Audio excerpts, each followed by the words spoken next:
There are moments in life when everything you thought was solid just crumbles beneath your feet. One minute you are planning your future with the person you love, excited about building a life together. The next you are standing in your own bedroom doorway, watching that future die right in front of you. I am Arturo, and 3 years ago, I was weeks away from marrying the woman I thought was my soulmate. My younger brother Dylan and I had always been close. He was the baby of the family, the one everyone protected and forgave. I trusted both of them completely. I never imagined the two people I loved most in this world would be the ones to destroy me. Before we dive into what happened that night, I want to know where you are watching from. Drop your city or country in the comments below. If this story resonates with you, hit that like button and subscribe to the channel. Trust me, you will want to stay until the end because what I discovered changed everything I believed about family loyalty and what it really means to forgive. Let me take you back to that evening when my entire world shattered. I was 30 years old working as an architect at a mid-sized firm in Portland, Oregon. Life felt good, really good. I had just wrapped up a major project designing a community center for a neighborhood on the east side of town. Seeing those blueprints come to life, watching the construction team break ground, it filled me with pride. My career was exactly where I wanted it to be. Then there was Grace. We met 3 years earlier at an art gallery opening through mutual friends. She was standing in front of a massive abstract painting, tilting her head like she was trying to decode some hidden message. When I walked up and made a joke about modern art, she laughed, and that laugh just lit up the whole room. Grace taught second grade at an elementary school downtown. She had this gentle way about her, patient and thoughtful. Kids adored her. I adored her. We got engaged after 2 years of dating. I proposed on a beach in Cannon Beach during sunset, the kind of moment you see in movies. She said yes before I even finished asking. We started planning the wedding immediately. Grace wanted something rustic and intimate, so we booked this beautiful barn venue about 40 minutes outside the city. We chose October for the ceremony when the leaves would be golden and the air crisp. She spent hours creating Pinterest boards, picking out mason jar centerpieces and string lights. I just wanted to see her happy.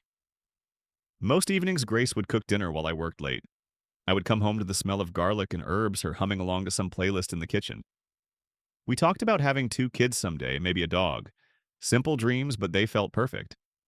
My brother Dylan was 27, 3 years younger than me. He worked in marketing, though his job situation had never been stable. He bounced between agencies, always chasing the next opportunity that never quite panned out.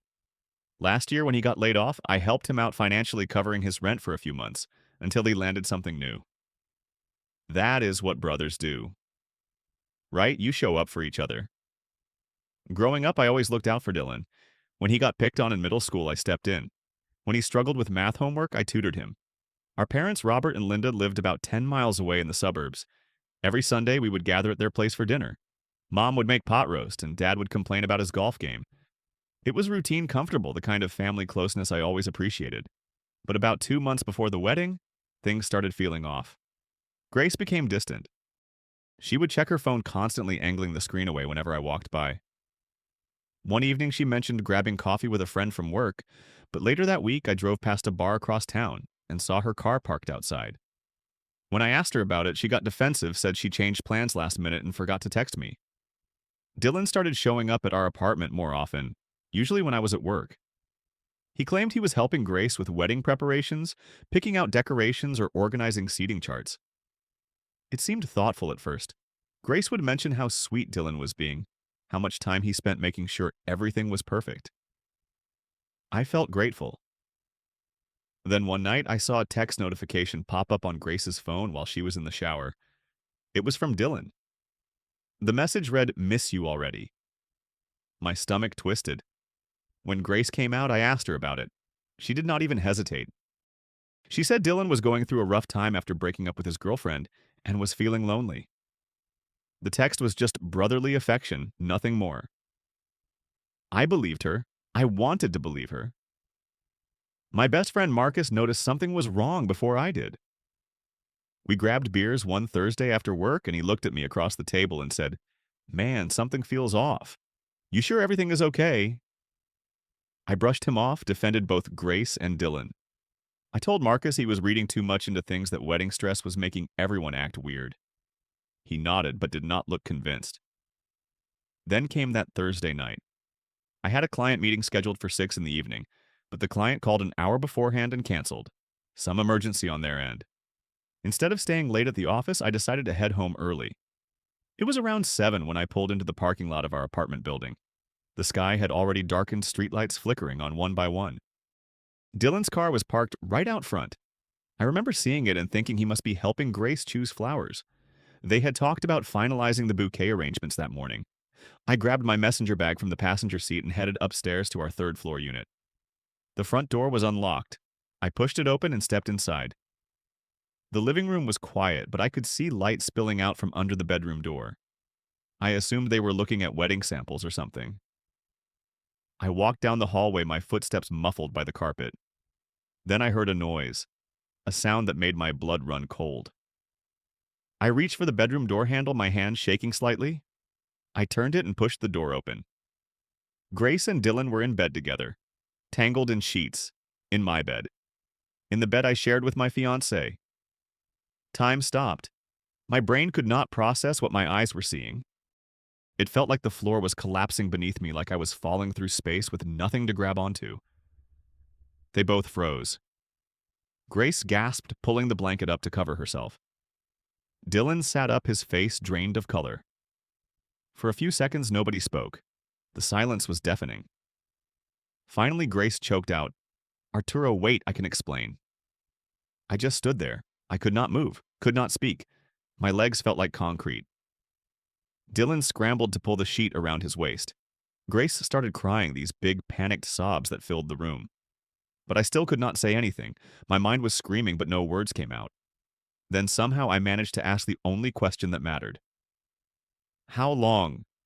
Grace's face crumpled. She opened her mouth, closed it, then whispered, 3 months. 3 months. 3 entire months. While I was working late on project deadlines, while I was picking out wedding invitations, while I was excitedly telling my coworkers about our honeymoon plans, for 3 months the two people I trusted most in the world had been lying to my face. Dylan finally spoke. "Bro, it just happened. We did not mean for this." His voice sounded small, pathetic. Something inside me snapped. I turned and walked out of the bedroom. I heard Dylan scrambling behind me, heard him calling my name. He grabbed my arm as I reached the living room. "Arturo, please let me explain." I yanked my arm away so hard he stumbled backward. "Do not touch me." Grace ran out seconds later, throwing on a robe. Her eyes were red and swollen. "Please let me explain. I love you, Arturo. This was a mistake. It was a terrible mistake." I looked at the engagement ring still on her finger. The ring I saved up for months to buy. The ring I slipped onto her hand on that beach in Cannon Beach. "Did you wear it when you were with him?" I asked. She went silent. She could not answer that. I walked to the closet and pulled out a suitcase. My hands were shaking, but I started throwing clothes into it. Shirts, jeans, anything I could grab. Dylan stood in the doorway watching. "Where are you going?" "We need to talk about this." I zipped up the suitcase and turned to face him. "There is nothing to talk about. You two deserve each other." I left that night and crashed at Marcus's place. He did not ask questions, just handed me a beer and set up the guest room. For 3 days, I ignored every call from Dylan and Grace. My phone buzzed constantly. Voicemails piled up. I deleted every single one without listening.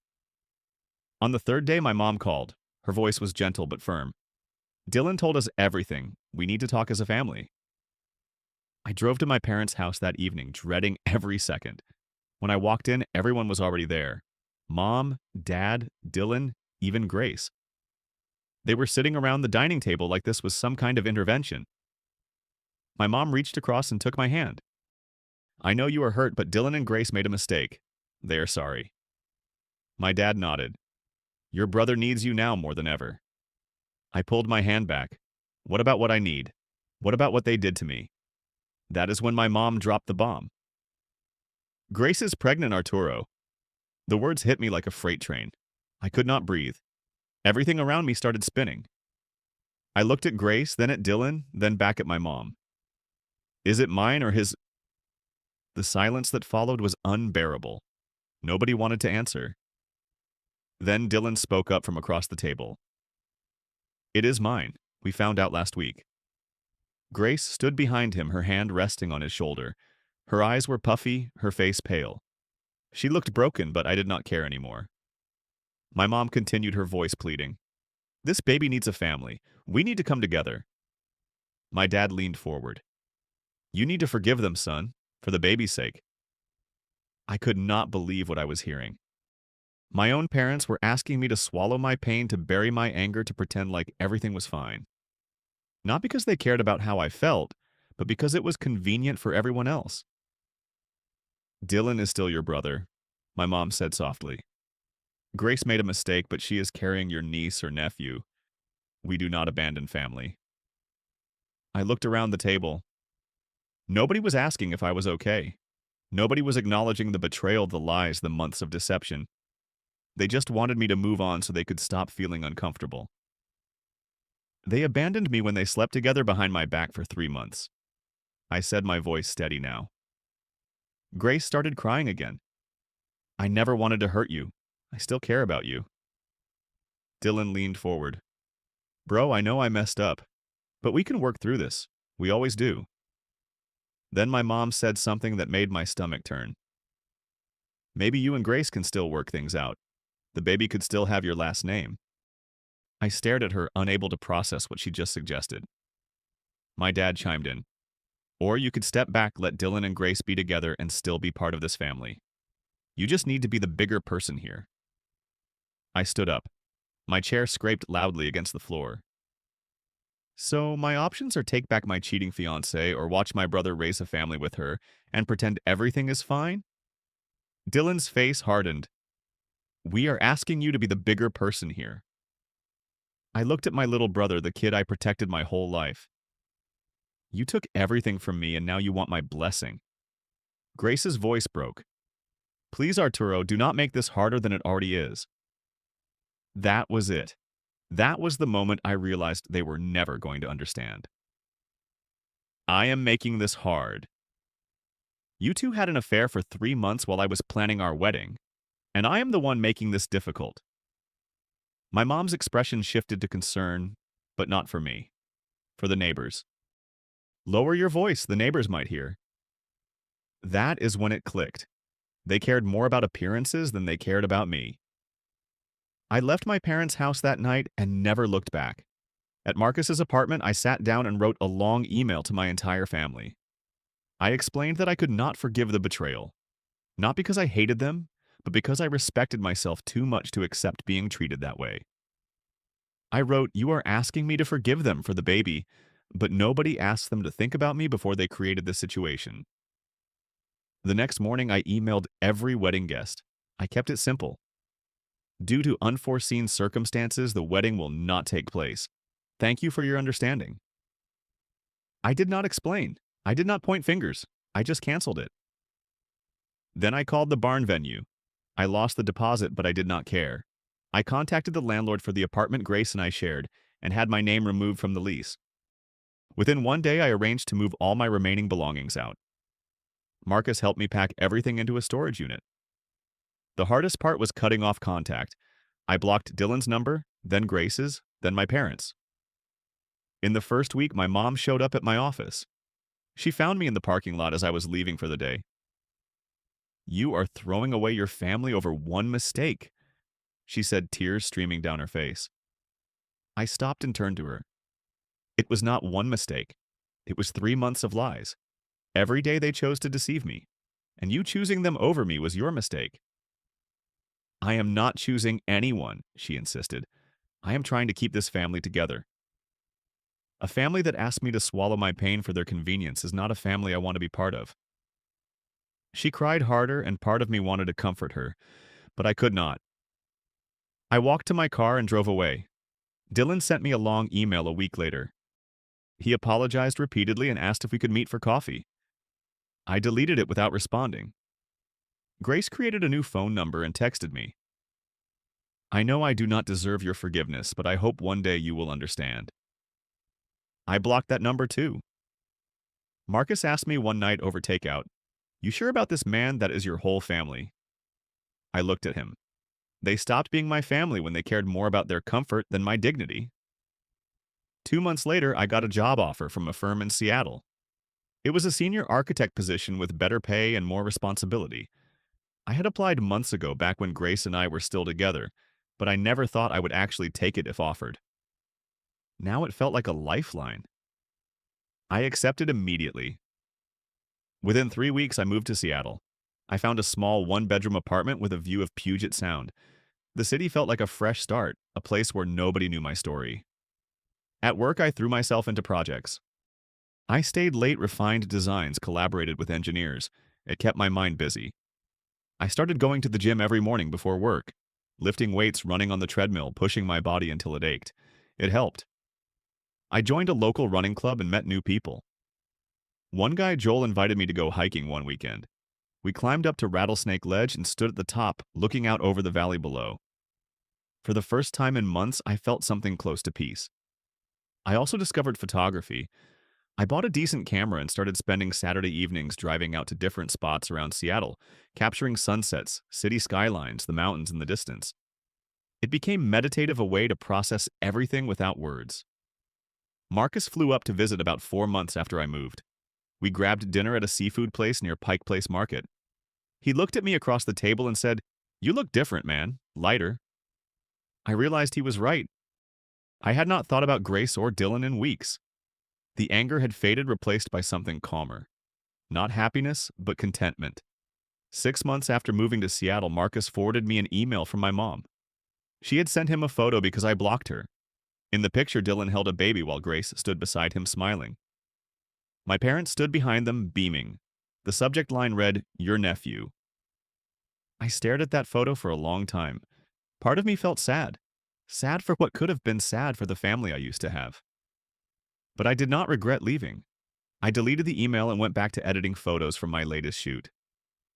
A year after everything fell apart, I found myself looking back at the journey. Those first few weeks were brutal. I would lie awake until 3 or 4 in the morning, replaying every moment, every sign I missed. Some days I wondered if I was too harsh, if maybe I should have tried harder to forgive. But then I would remember that night.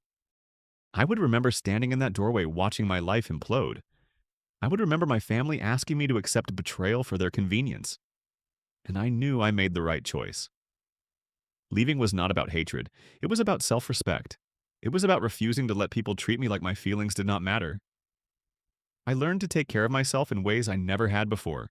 I cooked my own meals, kept my apartment clean, found joy in small things like a good book or a quiet morning with coffee. Work in Seattle continued to go well. I got promoted to lead architect on a major downtown development project.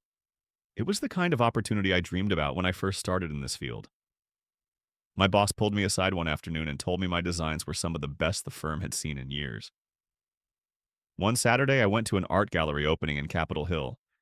I was standing in front of a sculpture when a woman walked up beside me. She had dark curly hair and was wearing a leather jacket. We started talking about the exhibit, about architecture and art and how they intersect. Her name was Isabel. She was a graphic designer. We exchanged numbers before leaving. I was not ready to jump into anything serious, and I told her that up front. She understood. We started meeting for coffee, then dinner, then longer conversations that stretched late into the evening. It felt different from before. Easier. No pressure, just two people getting to know each other. Marcus called one night and asked, "Any regrets?" I thought about it, really thought about it. "None," I said. Walking away was the hardest thing I have ever done, but also the most necessary. I thought a lot about what family really means. For so long, I believed family was about blood, about sticking together no matter what. But I learned that real family is about respect, loyalty, and mutual care. When my family asked me to forgive Dylan and Grace for the baby, they were not thinking about me. They were thinking about themselves, about avoiding discomfort, about keeping up appearances. Forgiveness is not about accepting disrespect. It is not about making other people feel better while you suffer in silence. Sometimes loving yourself means setting boundaries, even with the people closest to you. And sometimes the healthiest thing you can do is walk away. I do not hate Dylan or Grace. I do not hate my parents. But I also do not regret leaving. I chose my own peace over their convenience, and that choice saved me. I still think about them occasionally. I wonder if they ever understood why I left. I wonder if my mom realizes that asking me to stay would have destroyed me. But those thoughts come less frequently now. Most days I focus on the life I am building, the projects I am designing, the friends I am making, the city I am learning to love. I am not the same person I was a year ago. I am stronger, more confident, more aware of my own worth. There is a strange kind of freedom in walking away from people who do not value you. It is terrifying at first. You feel untethered, like you are floating in open space with nothing to hold on to. But then you realize that is exactly what you needed: space, distance, room to breathe and grow and figure out who you are without the weight of other people's expectations. So here's what I learned. Some people will tell you that forgiveness is a gift you give yourself. And maybe that is true. But sometimes the greatest gift is knowing when to walk away. Because freedom is not about holding on to people who hurt you. It is about choosing yourself when no one else will. And that choice, that single decision to value my own dignity over everyone else's comfort, that is what saved my life. Now I want to hear from you. Have you ever had to walk away from family because they did not respect your pain? How did you handle it? Drop your thoughts in the comments below. If this story hit home for you, smash that like button, subscribe to the channel, and share this with someone who might need to hear it. Thank you for listening to my story. I hope it reminds you that you deserve respect, even from the people who are supposed to love you most. Take care of yourself out there, and remember, sometimes the bravest thing you can do is choose you.